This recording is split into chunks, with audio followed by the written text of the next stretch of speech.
All right. Without further ado, guys, great stuff as always when you go to Birds 365. And I got to start the program off by giving congratulations. We got a new Krause. He is, or she? It's a she. Great. Big Sills, the proud dad of a daughter. Zander, how about Zander pulling some time this weekend to make it all happen? So we got a new Krause in the building. We got a new potential media star in about 20 years coming up here. Without further ado, the co-host of Birds 365, my boy, Big Z, Zander Krause. How you doing, brother? What's up, Big Sills? How you doing, brother? How you doing, man? Congratulations to you, dude. Thank you, man. Yeah, what a beautiful weekend. It's a beautiful thing, man. When somebody has a child, really brings you close to it, and it's your brother too. So amazing weekend all around in the Krause house. The first new Krause. So my sister has a few kids, but she's not a Krause anymore. So the first new Krause is in the building, and she's absolutely beautiful. So God bless my brother and his beautiful wife, Julia. Uncle Zander? I've been an uncle now for a little bit. My oldest nephew is 5, almost 5 now. He's 4.5. So I've been in one a little bit, but it is a little different when it's my brother because I'm real close with my brother. There's reports coming out 5 years, $15 million a year. Wow, that's cheap. That can't be true. I don't buy that either. He's got to be in that 16 to 17 room. I don't believe he's going to be up. Where are we seeing 515? If that's true, I don't buy that. But wait a minute now. Is it more important about the commitment of years? Yeah. Than it is the number. Wouldn't you say this, Zander? First, wait. Let me stop by doing this. Give me your takeaway on the release and them extending Nick before we get into like years and number. Well, I think it's a great move. I think it's I don't think you're right at all. All right, I'll start there. I think Big Sills off. I think it's the right move. I think Nick Sirianni, as the owner stated it eloquently today, wait a minute, he's done everything we wanted. Hey, wrong about what? I never said he wouldn't be extended. Well, no, I just don't like your take that he's not that great. Okay, go ahead. Sorry. But no, the owner said, he's done everything that we wanted him to do from when we hired him. So he's done everything. He's won. He's got the success. He's got everything. So, I understand that he's not viewed the same as other coaches, but I don't know what more he could do in his role to earn more than he's done. So I think he's done everything for this team. 2 Super Bowl appearances, 1 Super Bowl, 2 NFC East, 2 NFC championships. Nick Sirianni's done a hell of a job so far. So I'm pretty happy to see him get extended. I think he deserved it when you watch guys like, again, and we'll joke and we'll go back and forth, I'm sure, as we always do, Sills, today and tomorrow and the rest of the week about where he is and all these different things. But, Liam Cohen's getting $14 million a year. All right. So, let's just start with Nick is more deserving of a pay raise than anybody in the league when it comes to where he was. Now, if you want to argue with me 15 over 20 or, is he better than Tomlin? That's a different conversation. But Nick has earned the pay raise. He's earned the contract extension. And now I'll say this as well. You asked for my takeaways. My takeaways are also this. This is an interesting organization where how do you keep this job now? All right, because it's one thing to succeed on your first contract, making $7 million a year. It's a whole nother ball game to succeed in an organization that's now been successful with the last 2 head coaches, that believes that their setup is conducive for a successful environment, regardless of who the head coach is. How do you succeed under those circumstances with that pressure now of making Sills $18, $20 million, right? So I think Sirianni, in a way, while this is all great and he's like, boy, I did it, I got the deal, he's got to continue to win or else I don't know how long his dispensation card will be either. Remember, they did fire Doug Peterson 3 years after winning their first Super Bowl in franchise history. All right, so it tells you kind of what the organization thinks. But as far as I'm concerned, Nick did earn every penny he's getting here. So you don't think he's a product of the environment that organization has set up, especially when you look at 11 different coordinators that have been hired and fired since 2020, and that's not even counting position coaches and how they see themselves. Because if you read that press release is more about glazing over the type of environment that they've created. Yeah. Just if you read it that way, how is he not? And again, maybe he's done this. And for the record, I said here that I do think he's growing more into it, but I think he's a product of that environment. I don't think he created one bit of that environment. And what I mean by that also is this. I think he knows how to navigate around that environment better than any coach, and that includes Andy Reid. That includes Doug Peterson. And I think that there is a talent to that because, Zander, let's face it, do you think he really has ever gone to bat for a position coach ever? If they've ever been in question of whether or not, really seem like it, no. I wouldn't say it seemed like it, but there's one thing, Sills, that I picked up on the release that I think maybe you might have missed, and it kind of goes with the point that you're making, right? The first words that Lurie said, or the start of the second paragraph, Nick has embodied everything we were looking for in a head coach since we hired him 4 years ago. Now, we can all agree the Eagles team is looking for a different type of head coach than the Pittsburgh Steelers, the LA Rams, or the Kansas City Chiefs. So, you look at Nick, and in his sandbox of this team, he has done everything that I think truly that they would want him to do. Now, can you look more objectively like you are and say, well, he doesn't really do what all these other coaches do? What does he do? Why is he earning the money? I think that those are fair comments, but again, he's succeeded in this organization the way this organization wants him to, and I think that's really what this is about with him. I like this, and I'll tell you something else. Do you not feel the coach and the quarterback have a lot in common with the way the organization sees them? And I mean by this. I look at 2905 or 2903 and 18 touchdowns differently than the Philadelphia Eagles do. Yet the Philadelphia Eagles look at him and say, is this guy not a perfect quarterback for what we're doing here? Is Nick not the perfect guy on what you're diagramming here? Is he not the perfect guy on what we want? Because I think that's right. I think there's a lot to be said about that. That Sills, we're not asking him to go pick assistant coaches. We're not asking him to be involved in player personnel. How many times in a press conference can Nick Sirianni say how he does a great job at finding all the talent, how he does a great job with his guys evaluating? He's basically telling you he has some impact on what players are looking at, but the input is all he has. Final decision-making comes down to Howie. Well, I think that's honestly. You know what, though? Yeah. But wait. That's what they want. Right. That's not a knock on Nick. That's just the nature of the Eagles. Right. Exactly. That's what they want. 100%. Yeah, I agree with that. I think Nick is doing that, within this. And again, you could, I think he deserves credit for that, Sills. Like, I understand where you come from, where you're like, I want to see a different coach. You've been around Hall of Fame coaches, and I understand what you're saying when you're like, he just doesn't impress me. But I do think, given the environment, Nick did assess. It took him a second to learn, and he just said, all right, if my man, let's just look at this from Nick's personal perspective for a second. All right, take the Eagles out of it for a second. If you're Nick Sirianni, the person, all right, and you get hired, and the coach, the guy who's signing your checks, gives you a path, all right, to make a 5-year extension worth 100 or whatever the extension is today, you're going to do whatever it takes to reach that extension, not what Dan Sileo wants you to do because that's what, defines a successful NFL coach. You know what I'm saying by that? Like, the Eagles set this up for him to do it this way. He decided, forget the rest. I'm going to do it this way because I can have success in that. And that's what he did, and he's getting rewarded for it. Look at that. He fits the exactly. master plan. I agree. Not the architect of this thing, right? I think he even might admit maybe wouldn't do it publicly, but I do think behind closed doors he would probably admit he's not the architect either. They don't let him be. They don't let him be. They don't want him to be. Do you think that this extension not only comes off the heels of the Super Bowl, but it's also a reward for navigating through 23?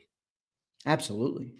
I will, and here's another thing. It's a good point that you bring this up, and I do think it's a reward for that. But I do want to remind everybody as well, where, I did a segment on this, on the reaction to this with John McMullen a little earlier today, and he brought up this of just a year ago, fans were calling for his job when he was 2-2 coming off the collapse. And I'm like, I thought about that after, and I'm like, that's kind of a BS narrative. Yeah, Nick Sirianni had a meeting with the owner. This is after, but wait a second. This is after he appeared in a Super Bowl already in 3 years as a head coach.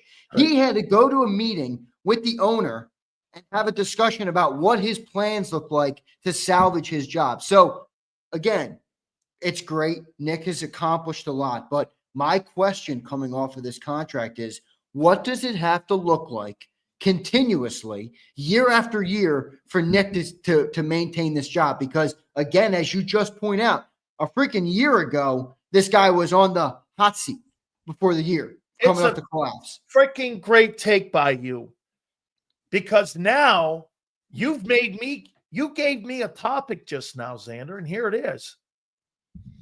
Can those wins change again that quickly in their eyes, even after a Super Bowl win? Do you think that could change in their eyes where, say they don't get to the Super Bowl, Kevin Petula doesn't do the job that is expected of him, they're going to fire his ass. And then the head coach is going to be back to square one. Now, then you turn around and say this too, Z, right? Well, that's the standard we set now in Philly. You can't have the Mike Tomlin standard of just going 500. That there's now a standard that they have set in Philly where, guess what? If you're not in the NFC Championship game, or you're not in that room where you're one of the top 3 teams in the NFC, all bets are off here now, man. Yeah, because I agree. That's where they are. That's where they expect to be, isn't it? Yeah, and listen, I like this stability here because you're right about that, but I would wonder if the organization was going too far, if they were willing to move on from a Super Bowl head coach that quick because they believe their infrastructure is that good. Now, I'm not denying they have a great organization. I'm not denying Jeffrey Lurie has done a phenomenal job as an owner of this team. Howie's done great as a general. I think they've all done a really good job. But I would question as a fan, are we moving too quick if you're going to move Nick out that quick? And I think you're right, by the way. I think that is the setup. And if there was shaky waters, it would happen quick. Now, if this news of 5 years, $15 million a year is true, I mean, I'm sorry, everybody, but Sileo is correct because that would be the lowest. That would be right above Shanahan, right about what with what McVay's making. Okay, well, if it's true, the 5 years impresses me. Yeah, I don't know if it is 5 years or not, and I do think they line normally up the head coach and the GM. And then remember, GM Howie was due for an extension this summer too. Now they don't announce those publicly, so Howie's deal might be done. GM's numbers are never out there. I mean, but remember, last time Howie signed a deal, it was reported. It was 3 years, and he signed it 2 years into Sirianni's tenure because it was going to then line back up, or a year into Sirianni's tenure with Nick Sirianni's deal. So I'm wondering if it's another 3-year deal for both of them, if it's 5 years, because the other thing you got to remember here when you're thinking about head coaches in this organization, and specifically about this owner, is if I told you he would never want an Andy Reid type again, you would say, why? He already had an Andy Reid type. And I would say, remember Chip Kelly, because Chip Kelly is what broke Jeffrey Lurie. Yes. In terms of, I gave you the keys to my kingdom. Yes. And you burnt my kingdom to the ground. Correct. And because of that, I am scarred for life. And I can't blame him for that. All right. You're talking to a guy who hates to give up control of anything that I manage on a day-to-day basis. It's one of my deficiencies in life. But Jeffrey Lurie, I do wonder if, he's like, this is it. All right. I trust Howie. I don't want a head coach that wants to do everything. So if you talk to me about a guy like a Tomlin or a guy like McVay that wants to do so much, I might just say no because I don't want to go back down that road. I like the setup right now where I have more of my finger on the pulse of what's happening, and I think I think Nick is playing into that too. And I think that's part of this as well. I think he's comfortable being the coach they want him to be. He's not looking for more, Sills. In terms of, Doug walked into the office, man. Yo, I want this coach. I don't care I want this coach. I don't think Doug does that. No. excuse me, I don't think Nick does that. No, he doesn't. And that plays perfectly into what this organization wants. And hey, I love it because it's worked. This has been a really successful 4 years of Eagles football. So I'm enjoying this football. I got no complaints about Nick, about the owner, about the head, about the GM, none of it. But I do think he earned every dollar of this new extension. So what if it is? I'm seeing multiple reports now of $15 million a year. You mean to tell me you're paying a guy? You mean that? And I don't believe it. Okay, you mean to tell me if some of those reports are true, you're paying him $1 million more than Liam Cohn? Yeah, is that what Cohn's making? 13 or 14 million? 13 or 14 million. This list I'm looking at here says Cohen is 12 million. I think Bob Brown sent me this list. I'm not sure if it's Bob. I'm not sure where you got this, but Harbaugh is 12, O'Connell's 13, Ben Johnson, who's a rookie head coach, is 13, Kyle Shanahan 14, successful but loses in the Super Bowl, unlike Nick. McVay's the only other Super Bowl win. Well, McVay's won a Super Bowl. John Harbaugh's won the Super Bowl, but John Harbaugh's making 12 million. Tomlin won a Super Bowl. He's 16 million. Peyton won a Super Bowl. He's 18 million. And Andy won a Super Bowl. He's 20 million. So Nick would be down with McVay at 15 million. And I bet you McVay's due for a new deal soon too. I'll bet you it's 15 with those numbers that you're saying, because he was making 6.5. They're not going to bump him up $14 million and make him the highest paid coach in the league. And why I said that was important, Zander, because as you know, Zander, that's how the organization sees him. Like, who do you think is the most important person in that building? The head coach, the GM, the assistants, the organization, and how they structure it? To me, again, look, 4 years, $15 million, being the head coach of the Eagles. Hey, you know what it comes with too? Look at your resume. At the end of the day, if you continue to win and you stay in the building, let's say Nick stays in the building 9 years and he adds another Super Bowl, you're fucking going to the Hall of Fame. Yeah, I agree. And here's the other part too. Twiz says, what's this have to do with on-field success? And Twiz, I love you, brother, but this job is not just about on-field success, the head coach of the Eagles. If you can't see that, I think you do see that though, Twiz. I mean, you got to please a lot of different people and moving parts here. All right. This is not only about on-field success with this organization. It's not. At least I don't think it is. I think it's weathering your ego. Yeah, weathering that. It's managing the owner, the GM, all the different wants. By the way, the limited scope of responsibility, which some head coaches would not want. But the limited scope of responsibilities also brings the most heat on you. Yeah. Because if you're not excelling like he is, that's why, Zander, I think he's in the firing squad. Dude, let's do this. If that team gets out to a 2-3 start, God forbid, and I don't believe it, but they get out to a 2-3 start, what do you think folks are going to say? What are you going to do? Jump on Kevin Patullo's ass because he's a scapegoat? No, you're going to look at the every other year when you're making all these decisions on assistant. Zander, do you think 11 coordinators since 2000 is a lot? It feels like a lot, but 11 since 2000? Probably not, right? No, I mean since 2020. Since 2020, yeah, crazy. 11's a lot, right? 5 years? 5 years? But look at the winning. Yeah, the win. And listen, that to me thinks that they think that it's them. I know, but don't you also think that that's impressive for Nick, who just keeps winning despite who's at his coordinator? Because he's navigating it. He's navigating it, right? I mean, it goes both ways, and I think that's the subtle part of this deal. I think you nailed this, and I'll tell you why you nailed it. Because I think you're right.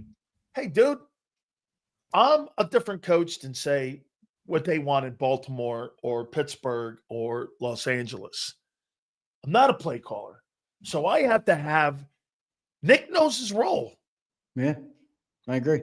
Doug didn't know his role, did he? Well, no, Doug wanted more, like many coaches would, and Nick is and listen, I think Nick is the smart one here. Okay. He is. It reminds me, I hope you don't take this the wrong way, but it reminds me of what you always say about your wife, right? Where she's like, I keep saying I'm right, and your wife's like, yeah, well, congrats, DH, it cost you your job. Nick is more like, hey man, I might want to call plays, I might want to choose the players, but at the end of the day, I don't really care. I just want to get to my next contract extension, and that's what he did, right, Sileo? So listen, Nick does deserve credit because he manages it well, and the more important part, Sills, is are you translating this to on-field success? Are you winning football games, right? We're giving you a great roster. We're giving you a great organization, but are you doing with it what you can be doing with it? And the answer to that is by every count, yes, because he's winning games. He's won more games than anybody in the first 4 years outside of George Seifert, a name that you bring up often. He's been to 2 Super Bowls in 4 years. I don't know another coach who's done that, been to 2 in 4 years and won 1, 2 NFC titles, 2 NFC East crowns. Like, I think within where it really matters is inside those white lines. He's also doing his part there. So I'm proud of Nick. I'm proud of Nick. He's a weirdo, but he's our weirdo, and I love him for it. Let me ask you this. You think coaching records are overrated? No, I don't think so. I mean, I don't think coaching records are. I mean, how else do you gauge? Well, here's where I'm going.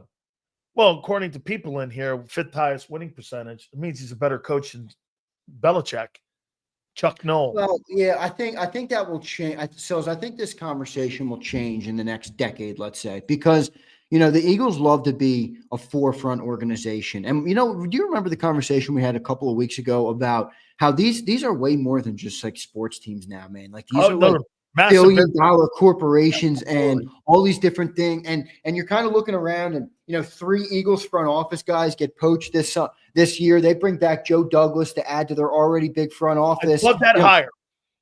Me too. And I wonder how many teams are going to go the direction of the Eagles by looking at their success, looking at the amount of people they have working in their front office, looking at how they delegate, job, task and everybody that everybody has to do. And then I think maybe in the future, the conversation around this will change a little bit more. But I think, I do think coaching records still matter. I do. And you bring up George Seifert, and I find it hard to believe that he has a bad reputation in the NFL world because, for me, somebody that wasn't around for him, I look at his record and I'm like, I don't think any coach could have done this. I'm sorry. I don't care how good the roster was. I'm not one of those people that believes it's plug and play. Like, I believe there's a human element to things. And just because the Eagles have a great roster doesn't mean they would win with a different head coach. I think Nick has done the right things for this roster, for this city, just like I believe Seifert did some things right without even watching them. So I think it might change in the next decade, but I don't think they're overrated. Well, I'll tell you this. I mean, the 49ers haven't won a Super Bowl since Seifert left. And in 8 years, counting the playoffs, he's 108 and 35. By the way, we'll get to your supers here in a minute. Do you now agree with me, though? And I brought this up a year ago, and people kind of fought me on this. Jalen Hurts, in all aspect, will never have a coordinator longer than 2 years, as long as he's a starting quarterback in Philadelphia, because since he's been the starter, the most he's ever had was Shane Steichen. Yeah. I mean, there's a precedent here that you're either going to be fired or you're going to be elevated. Right. I mean, that's just the way they work. Yeah, so, I mean, you bring up a good point here. I mean, because, some would say 2 years, maybe 3 or 4, but it's like, you're right, because the Eagles have such high expectations where if you go Brian Johnson, who, again, I will say this until I'm blue in the face, and until I'm given information that proves this take otherwise, I will continue to say it. Brian Johnson, by all accounts, was a very successful coordinator in Philadelphia. He was a top 10 offense in Philadelphia. He was the number 8 rated offense in the NFL. They fired him and acted like we were 31st across the board. That's what it felt like when we fired Brian Johnson.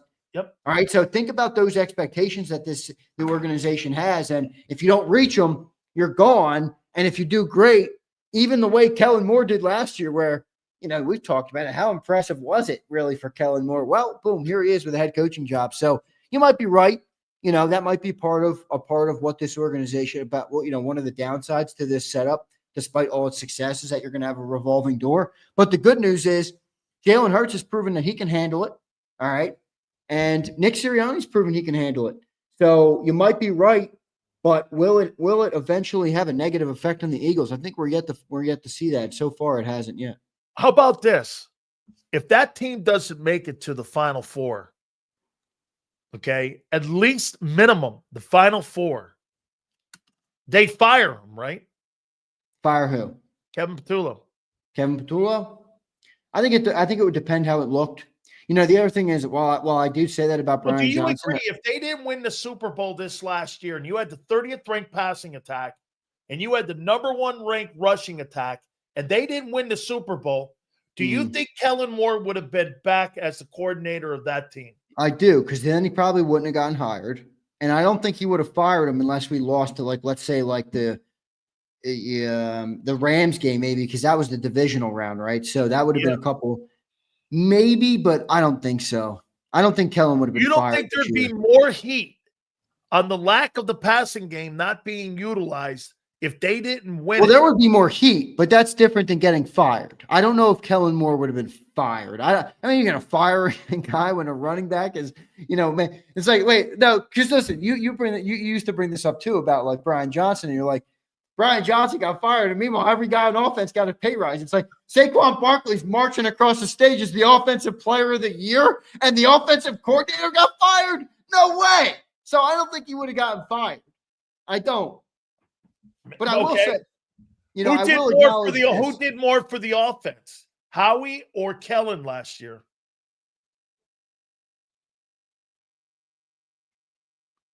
I mean, the only thing they added was Saquon, really, right? And Mekhi Becton. And that's big. I know. I'm not downplaying that. And who's the run coordinator again?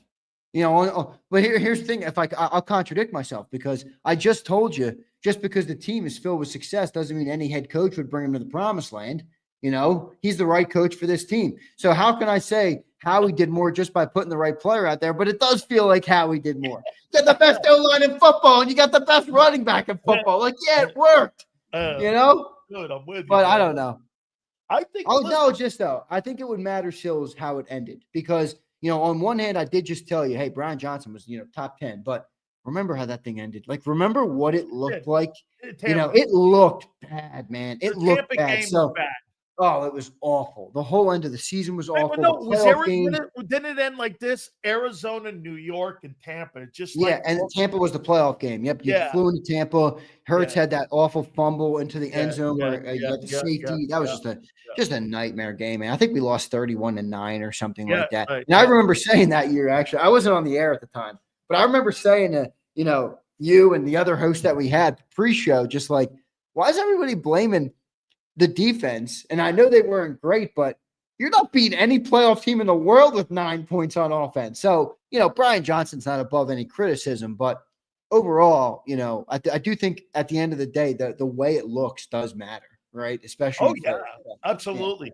Yeah. Hey, what do you make of these? I'll tell you now how I know you guys and the Eagles are getting under player skins and people in the division. So you got CeeDee Lamb and Micah Parsons barking at you guys, going, Guantanamo, what? Q, what, bang? And then you got Frankie Louvu going out going, hey, I want to ban the tush push. Oh, wait, what did Louvu say? I didn't see that. Yeah, Louvu said he wants the tush push banned. So now you've got the Commanders and you got the Cowboy guys looking up at you, barking about you. I'm wondering, Sills. I love that, man. I think you guys got them on an island right now. And guess what? I think you're in their heads. I agree. And I think Frankie Louvu, I'm going to go conspiracy theory Monday here. Frankie Louvu is a plant by the NFL. All right. Roger Goodell had him jump over the line of scrimmage 8 times on national TV in the conference final game so they could bring the tush push to a vote. And now he's out there crying on social media about the tush push. Frankie Louvu, shut up and get in the gym. I'll see you on the football field next year. Shut up, Frankie Louvu. I'm wondering if my boy was planted in here to get this play removed from the league. You got to be kidding me, Sileo. I Frankie Louvu. I never thought of that, but hey, okay. I mean, I remember he was the guy who jumped over, the line of scrimmage 5 times. Yeah. Hey, Zander, make sure you keep an eye on this because I'm seeing $15 million annually, and if that's I'll keep an eye on it. Because if that's the case, they would be the lowest Super Bowl champion coach. Like I can remember. If that's the case, I'm Nick Sirianni, I'm calling my agent. I'm saying you're fired. Checks in the mail for your 3%. I just halved it to 1.5. If that's Goodbye. bro, if that's the case though, he did double his money more so Yeah, than you got to anything. get more than 15 now. I agree. If you guys, people in here are going to tell me how great a coach and how great a resume Dude, I is, said it on this segment. Find me another coach, especially in the modern game, that's been to 2 Super Bowls in 4 years and won one of them. All right, you'll be looking all day. Nick Sirianni's agent should have walked in there, slapped it on the table, Sileo, and said, slapped it down and said, "Hey, man, we're starting at 20." All right.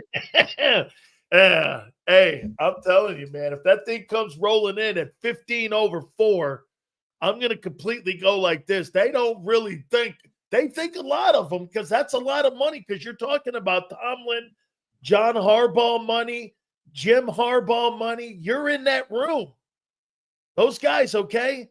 But they're not putting them in the Peyton room, and they're not going to put them in the Andy Reid room if that thing is down there at $15 million. I bet you it is 15. It comes in. I bet you it comes in at $15 million. I'm trying to see when did McVay sign his extension? He signed it. If you remember right, he was thinking of going into broadcasting. I do remember that. Yep. And Fox was offering him 20.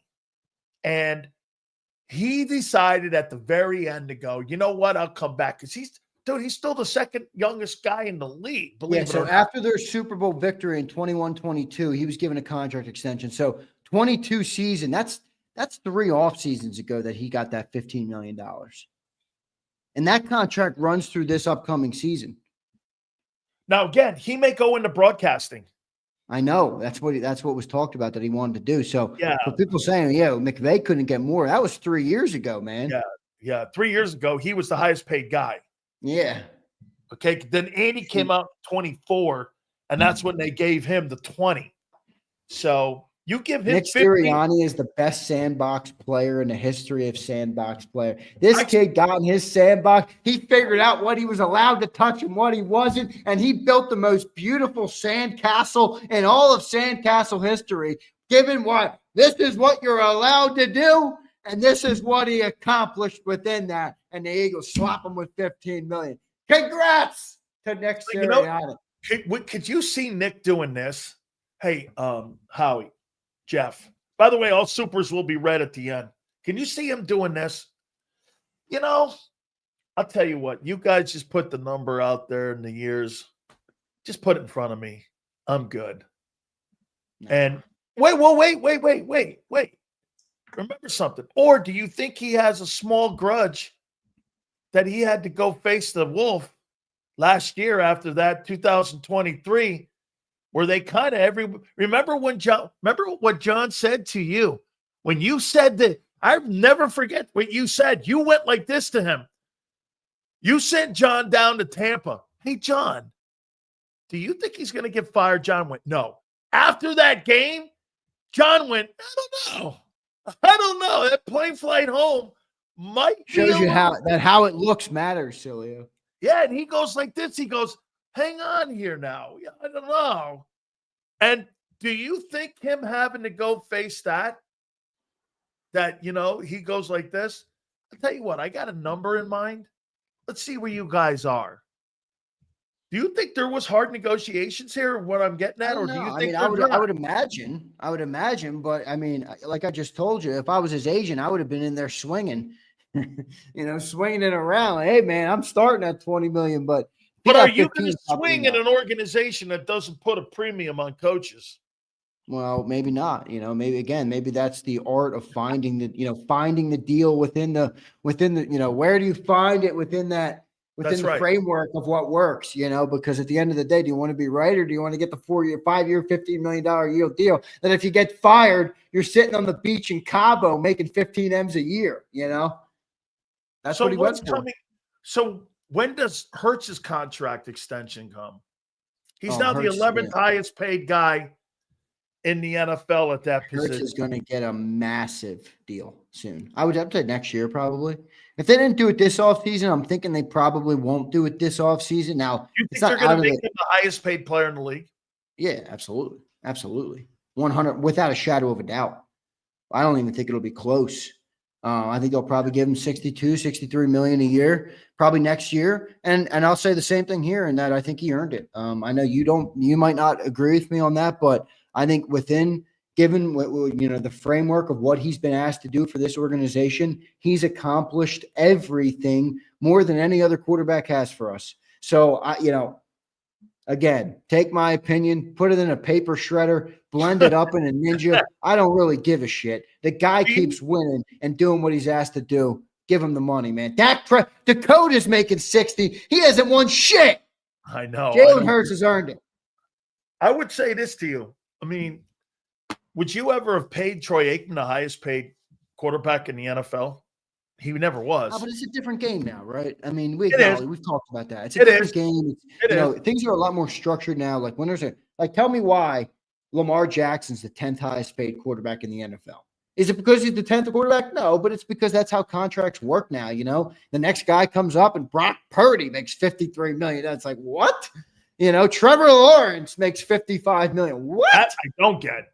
He's making the same money as Joe Burrow and Josh Allen. Like I don't know about that, but that's how it goes. So eyeball test has to matter, doesn't it? Doesn't the eyeball test has to matter? My point on Jalen, it's like you think about the number and you're like, man, that's too much money. But is it?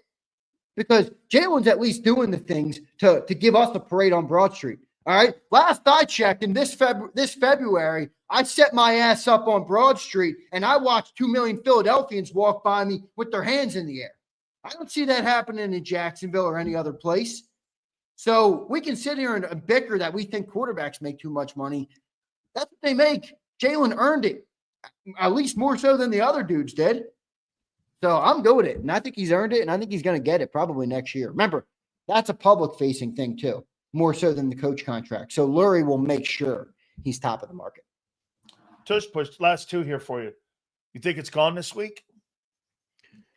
Seems like it. The feeling in my gut is that it's gone because the NFL, seems to not want it. If you listen to Roger Goodell in interviews, seems like he doesn't want it anymore. Now, the interesting thing is Diana Rossini reported this morning that the language wasn't changed at all, and the language was kind of crappy. John and I have talked about that a lot on Birds 365. John's pointed it out. So if they don't alter that, maybe there's a chance it gets through for another year. But I think gut instinct, Sileo, I think the tush push is probably gone.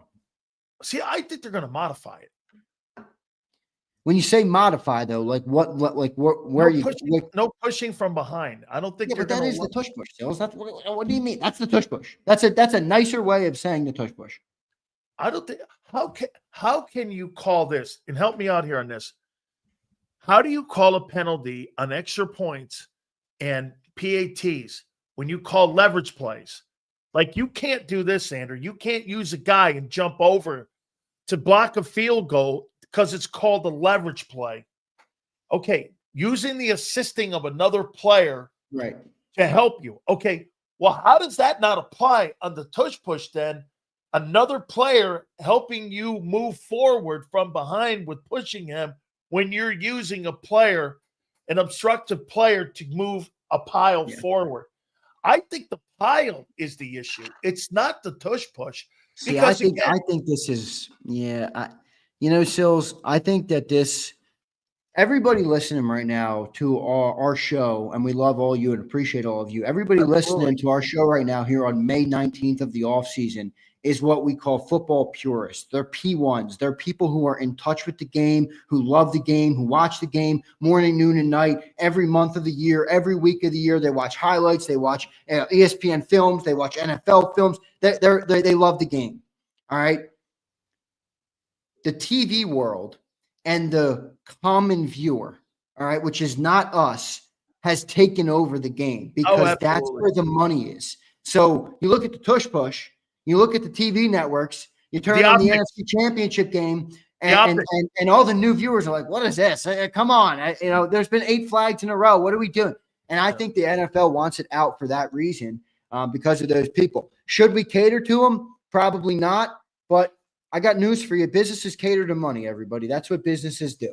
And the NFL makes a lot of money from those streaming platforms and from the viewers. So if they feel like, and I think they feel this, if they feel like it's not good TV or it's hurting the way the game is viewed to the common viewer or to whatever the case may be, they're going to get rid of it. And they're not really going to care what people like you or me who love football and is like, why are you taking the play out? Because nobody can stop it. That's stupid. They're like, I don't really care.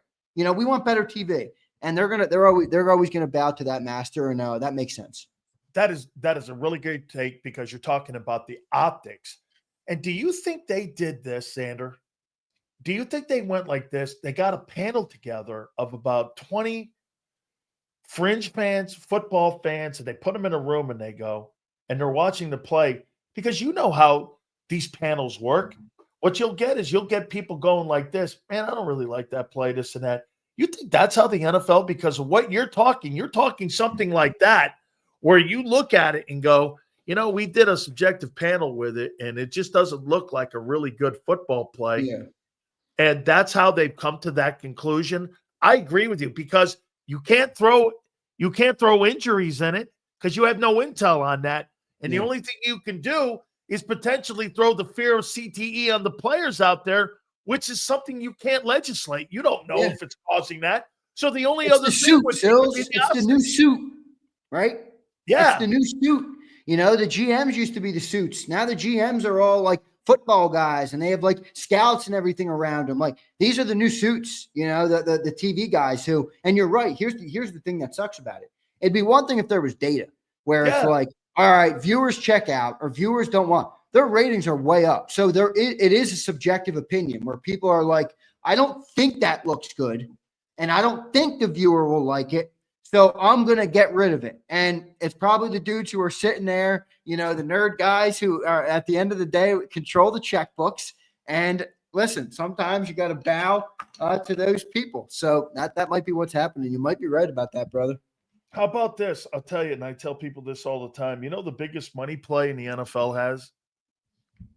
It's the field goal. It's the field goal, an extra point. Why? Every time there's a field goal, an extra point, you go to commercial break. Yeah. I mean, if you really, you know what I say, Sills? You know what I say every time? You know, when I'm watching a game with a family member or anybody and people, you know, say, oh, damn commercial. You know what I say? Hey, I love those commercials because that's how me and you get paid, my friend, is those commercials. So I'm a commercial guy, baby. That's why they'll never get rid of that. Let's read these supers. By the way, guys, please hit the like button. You guys have been great. I appreciate it. That's a great take on Sirianni navigating through the building and figuring it out because, you know what, Zander, you know what? There's probably not another coach in the NFL that has the same job description as him. And he wins. Yeah, I agree. Senor checking in. What's up, Senor? Hope you're doing good, brother. He says, how come on the open field a player can find you or can help you move forward from behind to gain the first down with zero complaints? Like, I think you're saying if you're like 8 yards up the field. Yeah, Senor, I think this rule would outlaw that too. It would. Yeah, because if they get rid of pushing. I think that's the complaint here, Zander, is that the refs don't call the whistle until the ball is on the ground or the player's on the ground. Okay? I mean, I think they're going to stop the momentum of them even standing up. So I think there's going to be different language coming out of this. I do not believe I don't think they could just outlaw the play.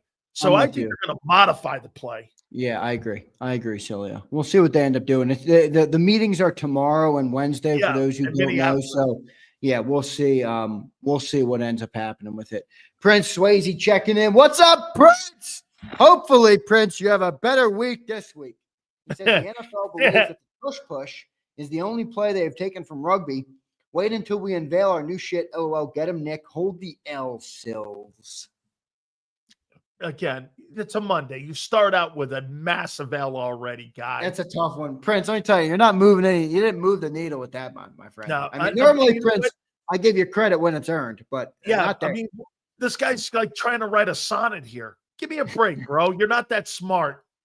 Prince is a rugby connoisseur. That's what we'll call that. What are you, a rugby connoisseur now, Prince? Celia's daughter at least plays the game. Kimbo's checking in. What's up, Kimbo? Kimbo says, my husband from Poland. It's love there. They know tush push. Great TV. They are Cincer peeps. Well, they're rugby people, aren't they, over there in Poland? Yeah. They're rugby and soccer and all sorts of stuff. So that's not the Kimbo, I just told you they cater to the casual. They're catering to the American casual audience, not the people in Poland. All right. They're Right. not. I love all respect to your husband, but they're not catering to him. That's right. Hey, Kimbo, I'm glad that your Polak husband is over there. And I think that's awesome that they're catering, but I don't think it works like that, their sweetness. Oh, man. Kyle Kokorski, what up, Kyle? Kyle's been red hot for like the better part of a month right now. This guy is red hot. Kyle says, Sills and Zander, I always enjoy watching the show before I go into work, which I work at a major food distributor. Oh, that's dope, bro. You already work at like a U.S. Foods or something like that? That's good. I guess you don't want to give up where you work, but that's cool, bro. Thank you, man. Appreciate you. If you ever want to send any sausages or anything, send them this way, Kyle. We're ready there to you go. Sileo wants a food delivery. Absolutely, JD3 checking in. What's up, JD3? Nick Sirianni taking pay cuts to stay with Jalen Hurts. Gotta love it.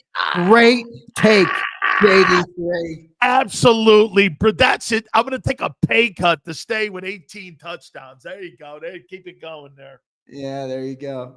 Yo, JD3, that's the winner of the day. JD3 again says, Nick should have got 20 just for being the only coach with a play so good they wanted to award us points in a playoff game. Another one. Remember, they almost said, if you get another flag, we'll award them a touchdown, which was the weirdest thing ever. JD, I've never actually seen somebody say that, let alone do that we're going to give you points for that play. Frankie Louvu now saying outlaw it, man. Frankie Louvu, you guys are in the head. I think he was planted by the NFL. That's why he jumped over the offensive line 5 times. Devin Shanahan. What's up, Devin? Congrats to Nick for being the most expensive cheerleader in the world. Hey, there you go. What is that? A super chat? Is that Cilio's burner over there? Yeah, that's it. Way to go. Hey, Devin. Devin, come on, Devin. There you go, Dev. Way to go. We had a parade on Broad Street a couple months ago because of this guy. And Devin's calling him a cheerleader. Oh, Devin. That's some bullshit. Go, Dev. Way to go. Come on, man. Dev. I love Chuck it. Hutton checking in. I think we might have gotten this one. No, we didn't. Chuck, thank you, brother. Appreciate it, man. Chuck says the commercial aspect of football is fascinating. Jake from State Farm is looking for new friends. Do the Chiefs consider Andy's contract based on money made outside of football? No. Ooh, let's see what he's saying here. But no, you're right. They don't factor that in. No, they do not. I mean, they paid him for what they think his value is. Remember something, Chuck, here's the difference. Andy Reid brought in Brett Veach, the general manager, and he personally hired him after they got rid of John Dorsey. So when John Dorsey was there as the GM, Andy brought in Brett Veach and put him in that position. Nick Sirianni didn't hire Howie Roseman. There is a difference. Yeah, you're right. Prince just bounced back, Sills, with a good one. Prince says, yo, Chuck, by the way, Chuck Hutton, thank you, sir. I appreciate that, man. $10 super chat from Chuck. Prince says, Sills, if you don't shut your field goal mouth, I'm calling Jake Elliott to kick it from 63 yards out. Shut up. I'm trying to be nice, fool. Hold the L. Hey, Prince, we don't cover kickers here. They're not football players. Kickers aren't football players. L. Okay? I don't know who Jake Elliott is. Oh, Prince. Yo, Prince, I'll give you a W for that. Cilio might be giving you an L, but I'm giving you a W. L. From 63 out. Jake Elliott through the uprights. Hey, Nick, do me a favor. Okay? Make me a sandwich. Oh, there you go. That's always a good way to shut somebody up. Eagles Talk says, I'm still not 100% convinced on Sirianni. You know why? Big Dom could coach this team to the same record. Why do you got to put a bodyguard down there on the sidelines for him? Because you see Big Dom? You see Big Dom, bro? He's chilling with like Ivanka Trump and all this stuff. He's like this dude's Hollywood, bro. Man. Man, Ivanka looked good though, didn't she, man? All right, man. Don't get me in trouble, man. Please, for the love of God. Saying, how about here's Big Dom? Big Dom's like, I thought he was posing like for Playgirl or something. He's sitting here like this. Look, he's leaning against his name. Big Dom. I'm going like, this guy's like a movie star now. Yeah, she is beautiful. There's no doubt, man. Yeah, No doubt but about it. hey, here's Big Dom like this. Look. Yeah. Big Dom's Hey, set. I hey, I love him, didn't man. know Eli Ricks. You see that thing she left for Eli Ricks in his locker? Yeah, I saw that. I saw that. That was That pretty was cool, funny. man. Yeah. Oh Wouldn't be no. having Oh no. Wait a minute. Big Dom's a fan of Trump? Boy, I wonder how that goes over. I could care less. Kimbo says, "What's up, Kimbo's?" I'm a fan too, so I don't care. I don't care. I don't care if somebody's not. It doesn't bother me. Again, I'm not self-righteous enough, Sileo, to believe that my opinions on the world are everybody's. No, Kimbo says it's on Polish TV. I can't get it here in Queens, but I could get in on Paul. They love it. They love it there. On call. Hey, Kimbo, I heard that for you to get Polak TV, you got to get 2 cups, aim them in the right direction, and then stick them on the wall with strings. Yeah, probably. Well, I got some Polish in me, is what I'm told. I don't know if that's true or not, but that's what they tell me. Yeah, Kimbo, I'm kidding you, man. That's all fun. Good. Can't spell elite without an L. That's right. Can't spell elite without an L, Nikki. Nikki Sirianni. Man, this must have been no, you had a good take. This must have been a tough one for you, though. This must have been, you wake up and you see the great Nick Sirianni come down with a brand new, shiny 5-year deal worth near $100 million. Hey, he's paid the same money as Liam Neeson. Or wait, what's that guy's name? Liam Cohn. He's paid the same money as Liam Cohn. Liam Cohn's making 12, and he's going to shit the bed in Jacksonville. But absolutely. What, you think he's going to actually do anything there? I don't know. I was watching I don't know. Do you think what's his name has the ability to transform that organization a little bit, Travis Hunter, or no? No, right? No. Here's the thing I'll point out with them, though. Remember, they did make the playoffs not that long ago. No, they need a D coordinator in there. That is going to be somebody like Vic. Because, bro, you got too many good football players. Zander, how many years can you keep drafting in the top 5 or the top 10 and not be good? I mean, look at the Eagles. The Eagles pick between what? 25 and 32 every year? And they get the best roster in the NFC. Yeah. How can you be at the top of the AFC every year in draft picks? And you suck every year. And you stink every year. Every you're right. You're picking there, right? And the Eagles. It'd be cool to see Travis Hunter be successful. Yes. I don't know if he will or not. All right. Hey, Big Z. So what do you think the number's going to land on? The streets are calling Frankie Louvu Frankie Doo-Doo. South Philly's calling him Frankie Doo-Doo. I like it. What do you think the number's going to land on for Nick? If it were me, if I were the owner now, I'm not the owner. I'm just a guy here on YouTube that you guys are listening to. But if it were me, it'd be 22 large. 22 large? Holy shit, for a guy who gets coffee and 3 donuts. Oh, bullshit. Full of coffee and donuts. This guy's that Lombardi trophy raises itself. Nick Sirianni could tell me the difference between jelly and non-jelly donuts. I'm going to go there.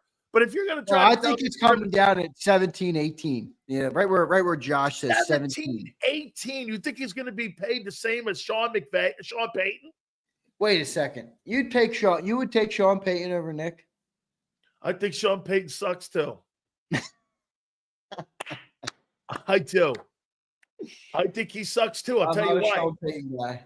Hey man, I am not. I mean, do you know he's got the same postseason record as Mike McCarthy? Nick Sirianni got more postseason wins than all these dudes. He got 4 this season, for crying out loud. Then why isn't he gonna? Then why isn't he gonna respect on Nick's name? Then why isn't he gonna make $22 million? I don't know. Why wouldn't he? By the way, one last one here for you.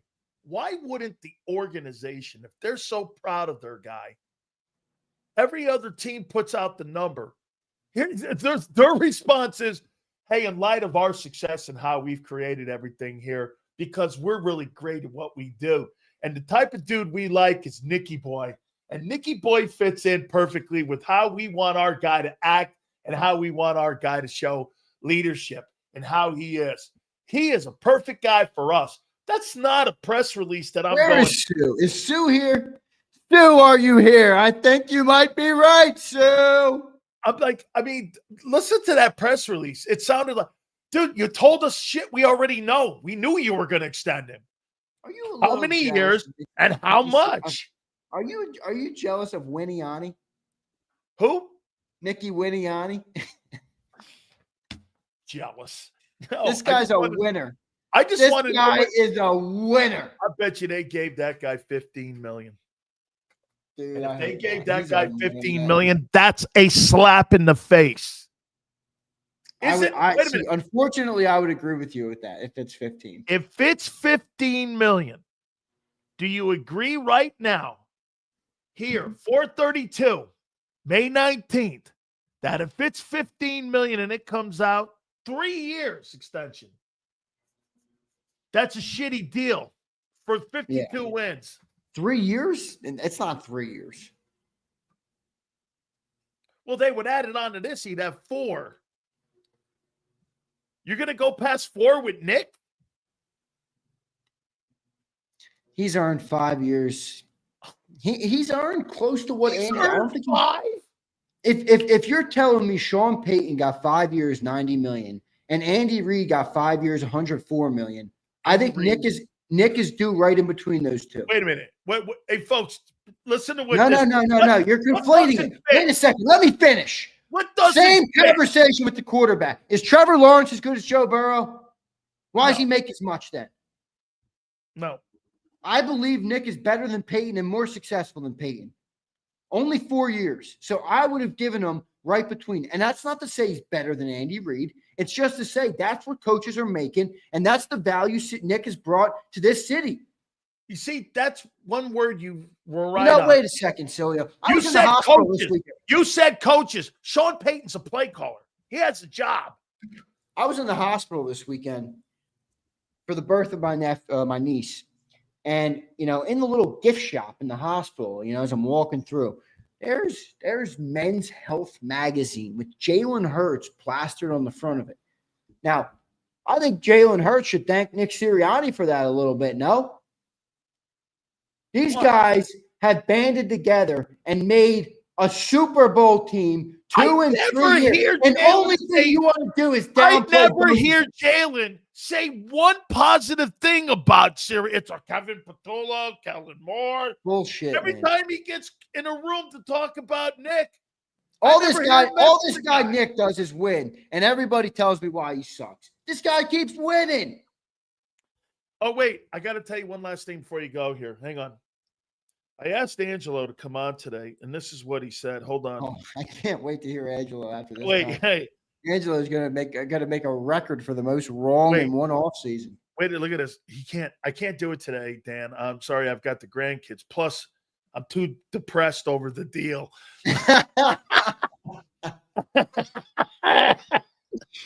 Sounds like a text from Angelo Cataldi right there, man. Hey, he goes, I'm too depressed over the deal. Okay. Look at hey Bob, it's coming in at 15. And if it comes in at 15, they kind of like Nick. If it's 15, you agree they kind of like him. Yeah. Or this. They bullied him in the negotiations and won. Why not? They did that to Dallas Goedert. Yeah, I know. I'm aware. Nick, they got leverage. Hey, Nick, you know what you can do? If you want, just like in Gladiator, you can go back to that shithole you can go from over in Indianapolis if you want and try to dig yourself out of that shithole, or you'll take the pay we're going to give you and like it. This is where the Eagles this is where they got leverage because it's like, all right, Nick, where are you going, big dog? Where are you going? Where you're going to have a roster Nick, like this? Do you think they play that game? Hey, Nick, where you going? Yes, where I the do. GM and owner that does that kind of shit, that puts that money on the table like that, and then you do this. You know what? Quite frankly, have they ever really paid a coach in Philly? An Eagle? Have they ever paid a head football coach? Andy here for a while. Was Chip paid handsomely? Chip was paid handsomely. Remember, he came from college.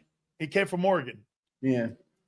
No, I kind of with Yale though. I mean, like they really don't do business like that. Like they don't. Like that's not really their MO.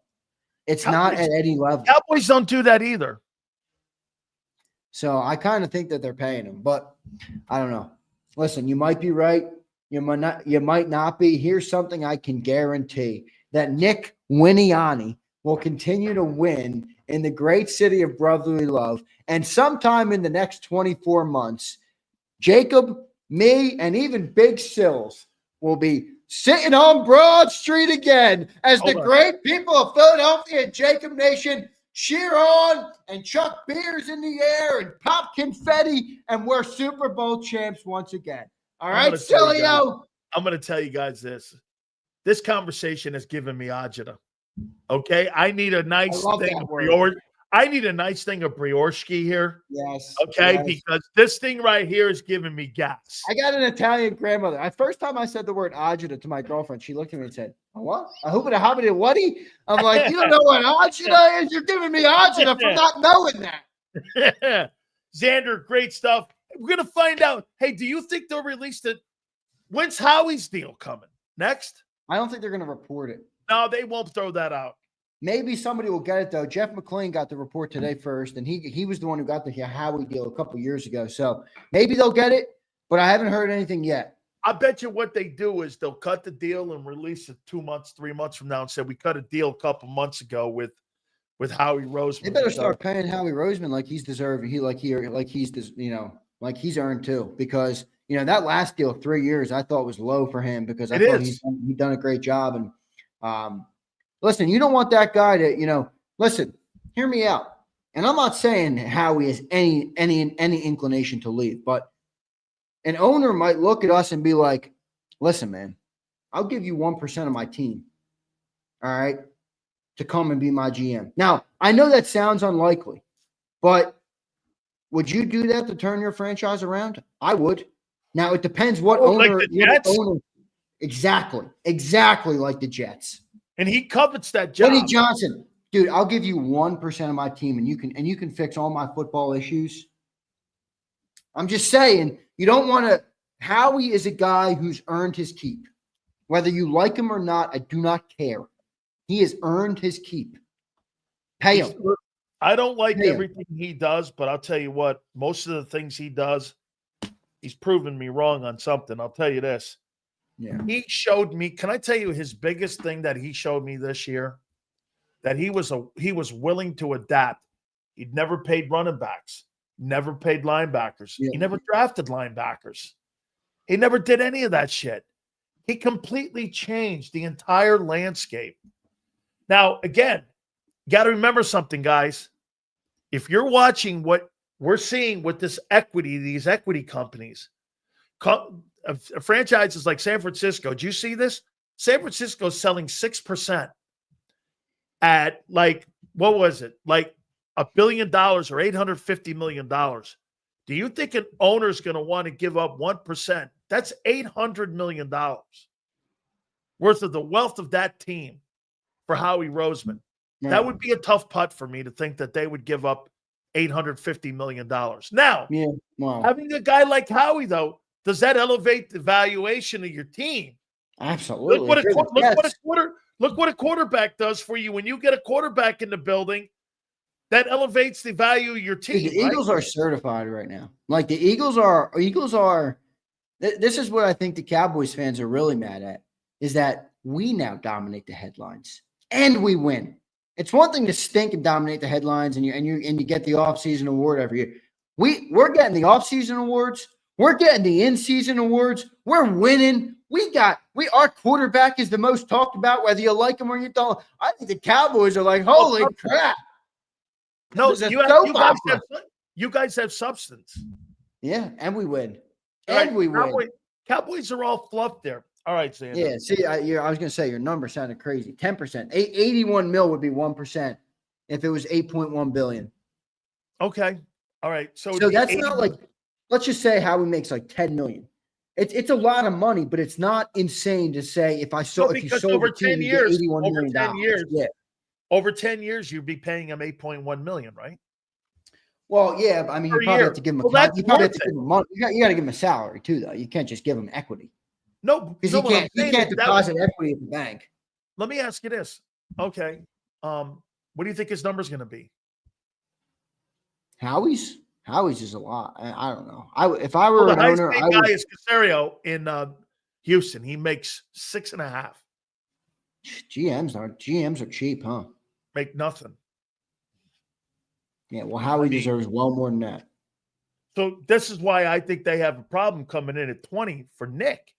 Maybe because they want to give Howie 10. Right? Howie deserves that. Let's be real. Howie Roseman deserves at least $10 million. Oh, yeah. Are you kidding me? Oh yeah. Oh yeah. I would double. Yeah, his I think salary. Howie deserves a lot. I think Howie's earned his keep. I would double his number before I would double Nick's number. Don't you agree to that? Yeah. All right, Big Z. Should Howie's be a interesting, boss. man. Those numbers should come out over the next couple. Yeah, we'll next figure couple them out. days. I'll see if Absolutely. John has them in the morning on Birds 365. Wait, I think we might have gotten one more super chat. Gotcha. We got a couple more. See, I love the great people, man. Thank And you, guys. Add Keep McDermott. Wrong coach for Josh. I've said that for years, Kimbos. I agree with that for sure. Jason, I like team Jim Harbaugh. I think Jim Harbaugh would have been great up there. Yeah. Yeah.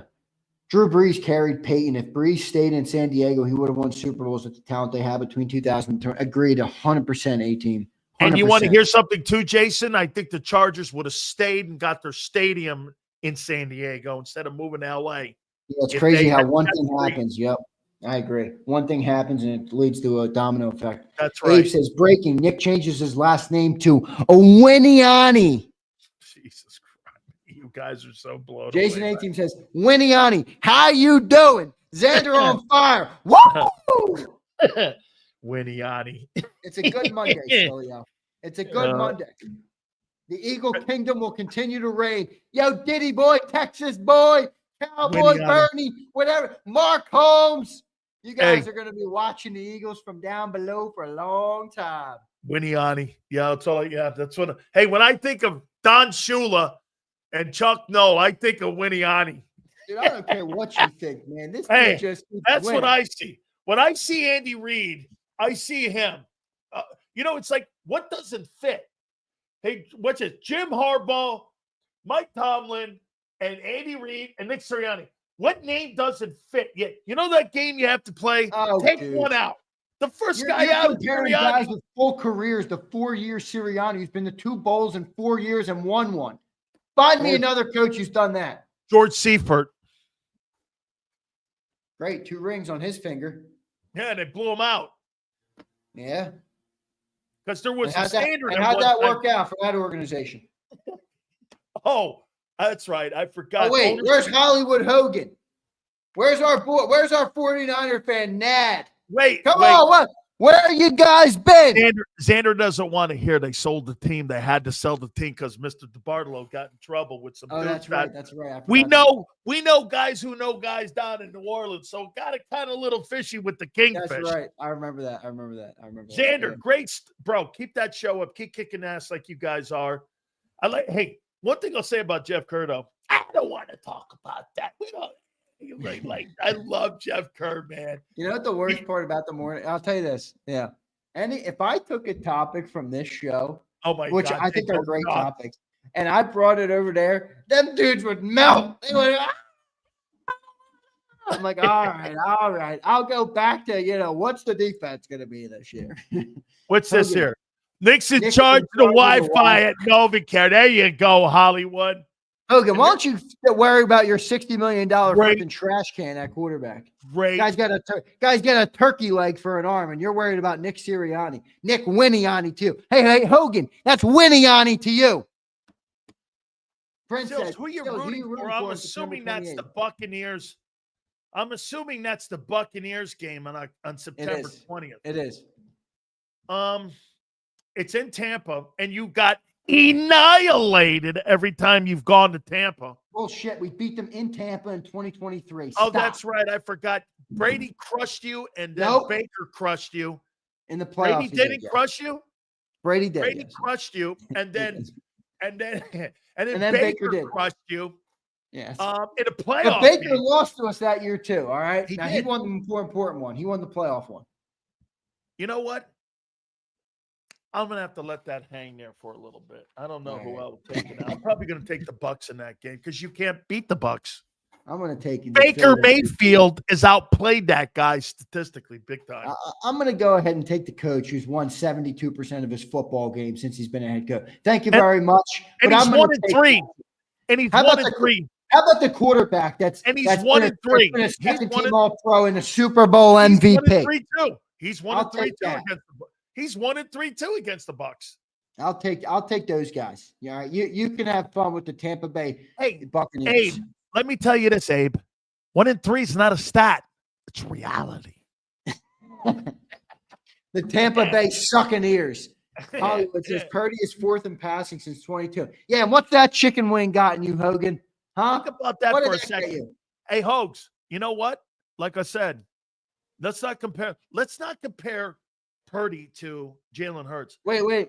Hogan's on the Sileo-ized. He's got the Sileo-ized edibles. Hogan, name me another quarterback since he's been the starter in the NFC that has been more comparable to success than him. Name me one. You can't. Wait, my boy Devin is saying we missed the Super. Devin, we didn't miss your Super. We roasted it. He said, congrats to Nick being the most expensive cheerleader in the world. This is the second time I've read this stupid-ass comment, Devin, and you just bullied me into reading it twice. It's a stupid take. And you're Sileo-ized too, Devin. You're Sileo-ized too. What is that, a flask? I don't know what it is. It's just sitting up here. My Sileo edible is what it is. Hey, so put the Sileo edibles in here. Hey, when are you going to start babysitting that kid of yours? Oh, I got to get there. I just got a picture of her. They're doing great. I got to get up there soon. My brother's birthday's next week, so maybe I'll go up and see him and hang out with baby Kennedy. Oh, is this big money?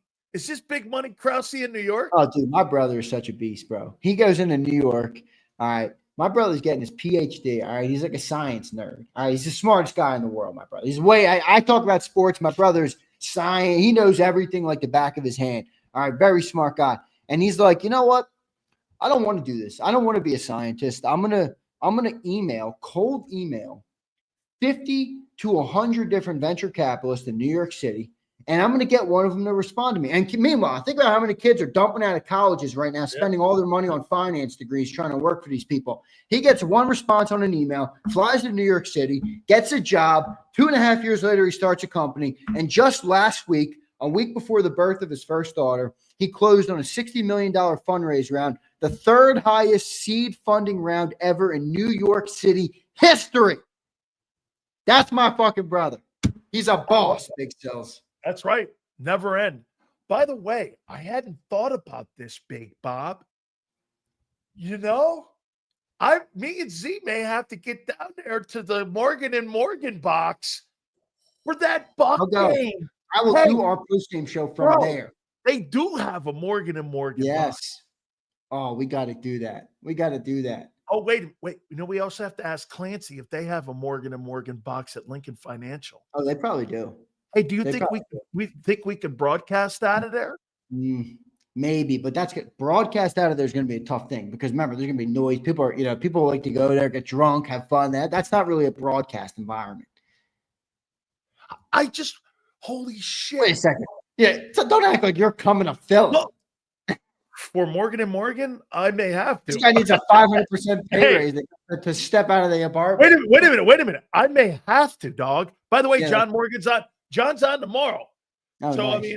I mean, oh yeah, Zander, always know this. You know, that show in Tampa. Yeah, no, John's only coming on this thing. Yeah, I save him only for the big gun. Right. I gotta run, all right. Hey, make sure you tell your family congratulations from us, the Sileos. We're really, really excited for you and your family, man. I appreciate it. You guys are great. Your Aunt Betty's just what a great woman she is. You guys are great people, obviously, and we love working with you. Now, let me just, one last thing before I go. All right. Yeah, we've been on long enough. One last thing. I think I might have won you over on Nick Sirianni today. No. Yeah, I think I did. I think No. I call that a W. You know, No. that's a Hey. W like Sirianni, like Sirianni, baby. No. That'd be like saying, Sills, do you want a Baskin Robbins guy running your football team? No, not really. So when I look at Nick Sirianni, I think of a guy that's out front of Vegas, and he's out front of the Caesar's Palace. You can park your car over here for $20. That's what I look at him You don't want for. the Baskin Robbins guy making your Dunkin'. You don't want that. All right. No, I do not. Zander, great stuff, brother. I appreciate you. Thank you All right, again, so, Big Z. see you, boss. Appreciate everybody in the chat. Love all you guys. See you next time. Yeah. Hopefully, we're still going to be able to get Gary Cobb. He's at a golf tournament. He's at the Mike Quick golf tournament today. Never happened, Junior. I think your coach is mediocre. Let's see this here. Sirianni, 54 wins, including playoffs, are second all-time in coach's first 4 years. He's only behind George Seifert. There you go. That's right. He's only behind George Seifert. Okay. That's who I compare him to. That's who I compare him to. Absolutely true. I used to win money at Caesars in Jersey. They still got a Caesars there. Do they still have a Caesars in Atlantic City? I love the Caesars in Vegas, but the place is not what it used to be back in the day. My place is MGM Grand. I love that. Oh wow, they don't have a Caesars any longer. That's crazy. Yeah, I used to go down. We used to go down to Atlantic City. Yeah, okay, still there, I think. Okay, good. Yeah, the one in Vegas is great. Poker or blackjack, Sills? Hey, I'm a video poker guy. Me and my wife, we lived in Vegas. And you got to get video poker with one deck. The guys told us in the building. Now, remember something. The machines are set at 63% failure rate inside the casinos on the Strip. You want to hear where you win? Hey, the next time you're in Vegas, spend very little money on the Strip in those casinos. They don't build those castles because they lose.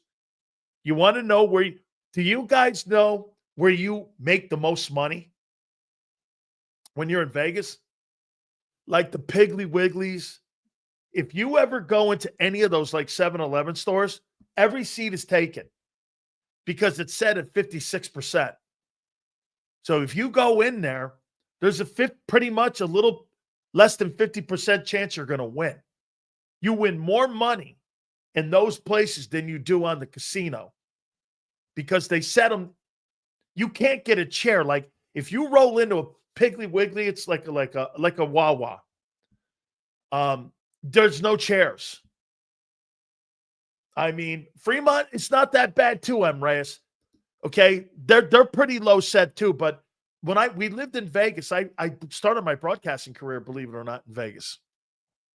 After I got done playing with the Arena League, and so we started doing a lot of like remotes at the casinos. And the guy told me, all the guys said, well, listen, if you want to really make a lot of money, you go down to Fremont Street, like you said, and I hear they've really done a nice job down there. But me and my wife lived in Vegas. They were tearing it all up. Hey, M. Reyes, you remember like during the time, and I did television. I was doing Good Morning Las Vegas for Channel 10. And I was the morning